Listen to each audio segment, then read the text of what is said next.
बिस्मिल्लाहिर्रहमानिर्रहीम। Practice now 6। Factorise each of the following expressions completely.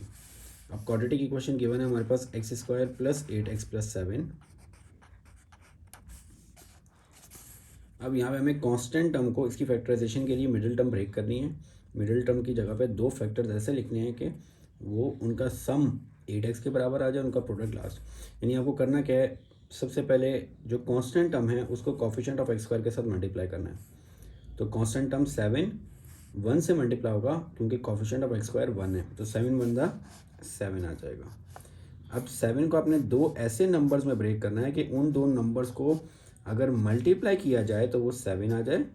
ऐसे दो नंबर जिनको मल्टीप्लाई करके 7 बन जाए, और उन्हीं दोनों नंबर्स को अगर मैं प्लस या माइनस करूं तो आपके पास सेंट्रल टर्म आ जाए जो है 8।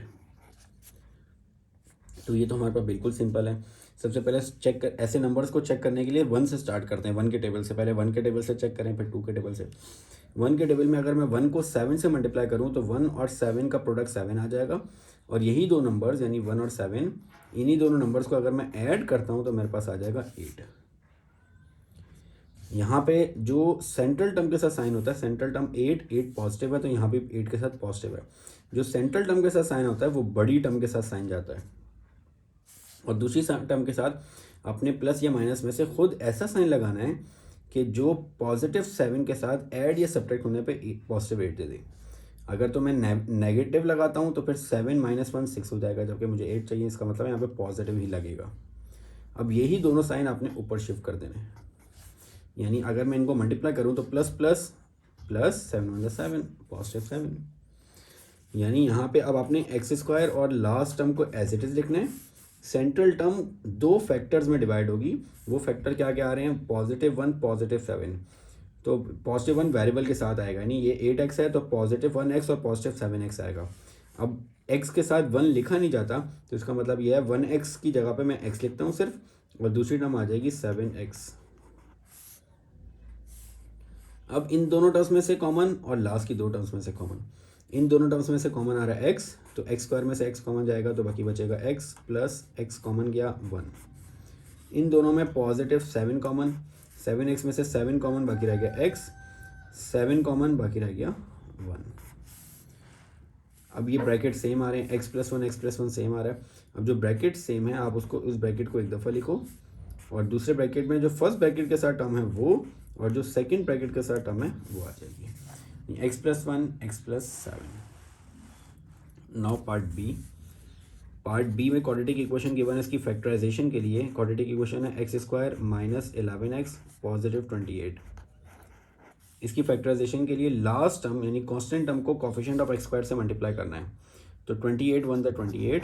अब 28 को आपको ऐसे दो नंबर्स में ब्रेक करना है कि उन दोनों नंबर्स को अगर मल्टीप्लाई करें तो 28 ही आए, और उन्हीं दोनों नंबर्स को प्लस या माइनस करें तो सेंट्रल टर्म आ जाए विच इज़ -11। तो 2 के टेबल में चेक करते हैं। 2 × 14 इज़ 28, और 2 और 14 से 11 तो नहीं आएगा, 14 से या तो 12 आएगा या 16 आएगा। 3 के टेबल में चेक करें। 3 7 21, 3 8 24, 3 9 27, नहीं, 4 5 24, 6 24, 4 7 28, 4 7 28, और 4 और 7 11 हो जाएंगे।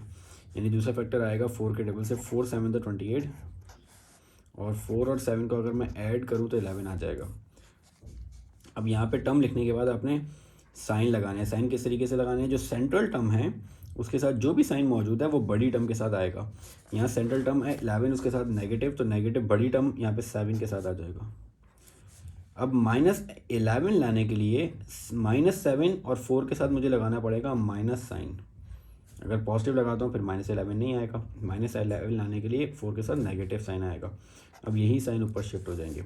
अब ये minus minus plus 7 4 28, minus minus plus होगा प्लस 7 + 4 11, और साइन आएगा बड़ी टर्म का। तो अब फैक्टर्स -11x की जगह पे आएंगे -4x -7x। तो यानी यहाँ पे फर्स्ट टर्म और last term as it is आ जाएंगी, और सेंट्रल टर्म -11x की जगह पे -4x और -7x आ जाएगा। अब शुरू की दो टर्म्स में कॉमन लेता हूँ, इन दोनों टर्म्स में x कॉमन आएगा। x² में से x कॉमन गया, बाकी बचा x -4x में से x कॉमन गया तो -4, इन दोनों टर्म्स में से -7 कॉमन, तो बाकी आ जाएगा x minus 7 4 the 28।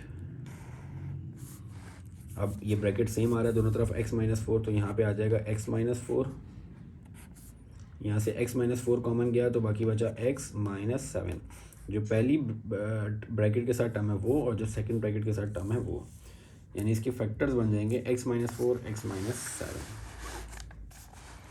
Now part C, x² positive x -2, constant term coefficient of x² से मल्टीप्लाई होगी तो -2 1 से मल्टीप्लाई होगा तो -2 के दो ऐसे फैक्टर्स के उनको मल्टीप्लाई करें तो -2 आ जाए, और उन्हीं दो नंबर्स को प्लस या माइनस करें तो सेंट्रल टर्म आ जाए। सेंट्रल टर्म है +1, तो 2 1 2 फैक्टर्स सिंपल हैं, 2 1 2 और 2 और 1 माइनस होंगे तो 1 आ जाएगा। अच्छा, अब यहाँ पे सेंट्रल टर्म पॉजिटिव है तो बड़ी टर्म के साथ पॉजिटिव आएगा और उसके साथ फिर नेगेटिव, तो positive negative plus minus minus 2 1 2 plus minus minus 2 में से 1 माइनस होंगे 1, साइन आएगा बड़ी टर्म का। तो यहाँ पे फर्स्ट टर्म और last term as it is आ जाएंगी। सेंट्रल टर्म 1 एक्स की जगह पे 2x माइनस एक्स आएगा, ये आ जाएगा 2x माइनस एक्स। अब इन दोनों में से कॉमन लेते हैं तो इन दोनों में से कॉमन आएगा x, तो बाकी बचेगा x + 2। इन दोनों में से -1 कॉमन आएगा तो बाकी रह जाएगा x + 2। अब दोनों तरफ x + 2 आ रहा है तो x + 2 को मैं एक तरफ लिख देता हूँ, और पहली ब्रैकेट के साथ जो टर्म है वो और जो सेकंड ब्रैकेट के साथ टर्म है वो आ जाएगा x + 2 x - 1 आ जाएगा। नाउ पार्ट डी हमारे पास x² -7x -8, तो इसकी फैक्टराइजेशन के लिए constant term -8 coefficient of x² के साथ मल्टीप्लाई हो गया तो -8 1 से मल्टीप्लाई होगा तो ये आ जाएगा -8। अब -8 के आपको ऐसे दो फैक्टर्स बनाने हैं कि इनको मल्टीप्लाई करके करूँ तो -8 ही आ जाए, और इन्हीं दोनों को प्लस या माइनस करने से सेंट्रल टर्म आ जाए -7, तो ये आ जाएगा। अगर 1 से करें तो 1 8 द 8, 1 और 8 माइनस करने से 7 आ जाएगा, यानी अब जो सेंट्रल टर्म है 7 वो उसके साथ नेगेटिव है तो बड़ी टर्म के साथ नेगेटिव। अब 8 तो नेगेटिव हो गया, अब 7 लाने के लिए हम मुझे पॉजिटिव लगाना पड़ेगा, यानी प्लस माइनस माइनस 8 में से 1 माइनस गया 7 और बड़ी टर्म के साथ, और यही साइन ऊपर आ जाएंगे तो प्लस माइनस या माइनस आ जाएगा, यानी आपके पास फर्स्ट टर्म और last term as it is आ जाएगी। सेंट्रल टर्म में आपके पास एक आ जाएगा +1x, यानी पॉजिटिव x और -8x। अब इन दोनों में से कॉमन लूँ तो x, बाकी बचेगा x + 1, इन दोनों में से -8 कॉमन आएगा फिर रह जाएगा x + 1। अब x + 1 दोनों तरफ सेम आ रहा है तो ये आ जाएगा x + 1, बाकी रह जाएगा x -8। So this is the question number 6. Inshallah in the next video we will start the next question. Assalamu alaikum.